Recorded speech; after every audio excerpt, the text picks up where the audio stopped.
تو جنت اوپر کی طرف ایسے جاتی جاتی ہے. کتنے اس کے درجے ہیں؟ بعض روایات سے یہ پتہ چلتا ہے کہ اس کے یہ تو کنفرم ہے کہ 8 دروازے ہیں. رسول اللہ صلی اللہ علیہ وسلم ارشاد فرماتے ہیں للجنت 8 ابواب، جنت کے 8 دروازے ہیں. اور ہم سمجھتے ہیں کہ شاید ایسے دروازے ہیں جیسے مسجد کے، ایسے نہیں ہیں. جناب علی رضی اللہ تعالی عنہ کہتے ہیں کہ جنت کے دروازے بھی اوپر جاتے ہیں.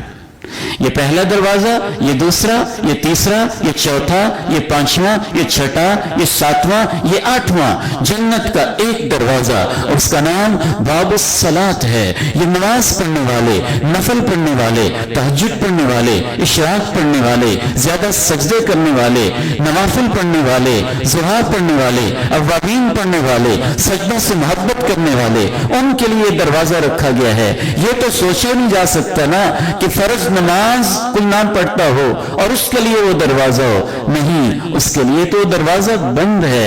یہ ان کے لیے ہے جن کو نفلی نمازوں کا بڑا شوق تھا. اس دروازے کا نام باب الصلاۃ ہے. ایک اور دروازہ ہے اس سے اوپر، اس کا نام باب الجہاد ہے. فلسطین کے اندر، کشمیر کے اندر اپنے 5-5 10-10 بچوں کو شہید کروانے والے. اور حج بھی جہاد ہی کی ایک قسم ہے. اللہ کی راہوں میں بار بار حج کرنے والے، دین کی تعلیم بھی جہاد کبیر ہے. قرآن پڑھنا پڑھانا جہاد کبیر ہے. یہ دروازہ باب الجہاد ہے، یہ ان لوگوں کے لیے ہے. جنت کا ایک اور دروازہ ہے، اس دروازے کا نام باب الصدقہ ہے. ان کو صدقے کا بڑا شوق تھا. اللہ کی راہوں میں بہت دیتے رہتے تھے. صبح دیتے تھے، شام دیتے تھے، اپیل ہوتی تھی تب بھی دیتے تھے. یتیم آ جاتا تھا اس کو بھی دیتے تھے، بیوہ آ جاتی تھی اس کو بھی دے دیتے تھے. مسجد مدرسے کی ضرورت ہوتی تھی وہاں بھی اپنی تجوریوں کے منہ کھول لیتے تھے، بخل نہیں کرتے تھے. ان کے لیے باب الصدقہ ہے. ایک چوتھا دروازہ ہے، وہ باب الصیام ہے. روزے کا ان کو بڑا شوق تھا. نفلی روزے رکھتے تھے، سوموار کے رکھتے تھے، جمعرات کا روزہ رکھتے تھے، محرم کی 9-10 تاریخ کا روزہ رکھتے تھے. حج کے ایام کے جو ذوالحج کے روزے ہیں وہ رکھتے تھے. عید کے بعد شوال کے جو 6 روزے ہیں وہ رکھتے تھے. نفلی روزوں کا ان کو بڑا شوق تھا. ان کے لیے باب الریان ہے. اس سے صرف نفلی روزے رکھنے والے وہ لوگ داخل ہوں گے. ایک 5واں دروازہ ہے، بڑا ہی قیمتی دروازہ ہے. اور سارے دروازوں میں سب سے سینٹر کے اندر یہ دروازہ ہے. اور سب سے خوبصورت، سب سے عظیم، سب سے سہانا یہ دروازہ ہے. اس دروازے کا نام ہے ماں باپ کا دروازہ. الوالد اوسط ابواب الجنہ.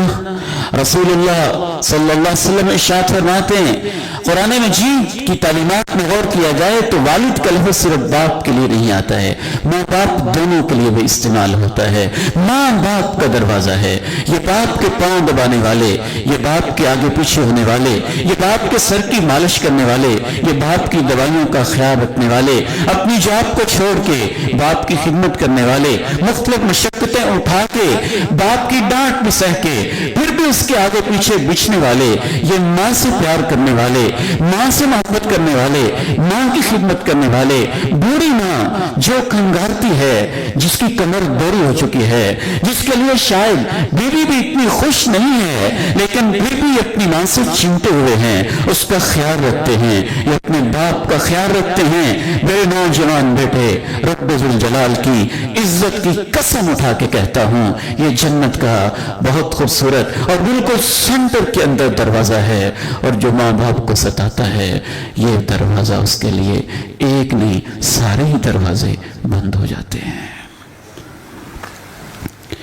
وَقَضَى رَبُّكَ أَلَّا تَعْبُدُوا إِلَّا إِيَّاهُ وَبِالْوَالِدَيْنِ إِحْسَانًا إِمَّا يَبْلُغَنَّ عِندَكَ الْكِبَرَ أَحَدُهُمَا أَوْ كِلَاهُمَا فَلَا تَقُل لَّهُمَا أُفٍّ وَلَا تَنْهَرْهُمَا وَقُل لَّهُمَا قَوْلًا كَرِيمًا.